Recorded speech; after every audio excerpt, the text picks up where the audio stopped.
اور بلیٹن کے آغاز میں سب سے پہلے آپ کو بتائیں کہ سینٹ میں اپوزیشن لیڈر نہیں رہنا چاہتا، استعفیٰ پارٹی قیادت کو بھجوا دیا۔ پیپلز پارٹی کے رہنما یوسف رضا گیلانی کا ایوان بالا میں اعلان، کہا سینٹ اجلاس ملتوی کرنے سے پہلے اپوزیشن کی اکثریت تھی، ٹائی ہونے پر پہلی بار چیئرمین سینٹ کو ووٹ دینا پڑا۔ صادق سنجرانی نے سہولت کاری کا کردار ادا کیا، وہ غیر جانبدار نہیں رہے۔ اسٹیٹ بینک ترمیمی بل ایجنڈے میں شامل تھا ہی نہیں، اسے کمیٹی کے سامنے پیش نہیں کیا گیا۔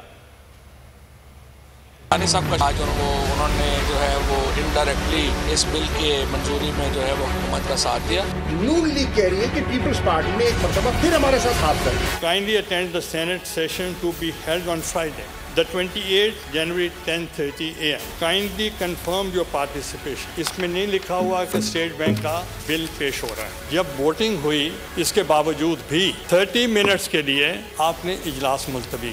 That means you facilitated the government, not the opposition. جو first round تھا majority was of the opposition. جب پھر دوبارہ اسمبل ہوئے، جب ٹائی آ گیا تو پاکستان کی تاریخ میں، سینٹ کی تاریخ میں پہلی مرتبہ چیئرمین سینٹ کو ووٹ دینا پڑا۔ تو میں سمجھتا ہوں کہ ایز اے نیوٹرل پرسن آپ کو یہ نہیں کرنا چاہیے تھا، کیونکہ as a custodian of the house you should have protected rights of both sides of the aisle. I have already submitted my resignation to my party that I don't want to be the leader of the opposition.